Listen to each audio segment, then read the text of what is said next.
প্রথমে হচ্ছে হয় স্টোরি। বিভিন্ন প্রতিষ্ঠানে বড় বড় লিডার যারা কাজ করেন বা যারা চেঞ্জ ম্যানেজমেন্ট নিয়ে এক্সপার্ট, তারা যখন কোনো একটা প্রতিষ্ঠানে চেঞ্জ ম্যানেজমেন্ট করতে চান, তখন তারা কি করেন, তারা কর্মীদের বা যারা সহকর্মী আছে তাদেরকে কিন্তু কেন এই চেঞ্জ সে বিষয়টা বলতে চান না বা বলেন না। তারা সবসময় কি বলেন যে এই চেঞ্জটা কিভাবে করতে হবে।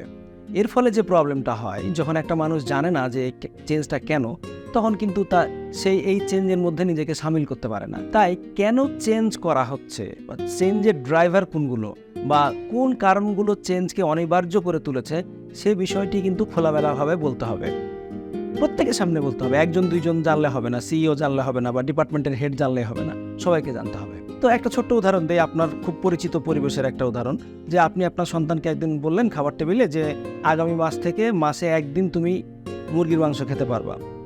তা আপনার ছেলে কি করবে? বেশিরভাগ ক্ষেত্রে যেটা দেখা যায় যে ও রাগ করে চলে যাবে, খাবে না, খেতে আসবে না, কান্নাকাটি করবে, বা অনেক রিয়্যাক্ট করবে। কিন্তু আপনি যদি তাকে বলেন যে এই কারণে, সেটা হতে পারে আপনার অর্থনৈতিক অবস্থা খারাপ, বা সেই ছেলেটাকে মাংস খেতে নিষেধ করেছে ডাক্তার, এই বিষয়টা যদি একটু খুলে বলেন বা ওয়াইটা যদি আপনি বলেন, তখন দেখবেন সে কিন্তু এত কঠিনভাবে রিয়্যাক্ট করবে না, হয়তো সামান্য রিয়্যাক্ট করবে।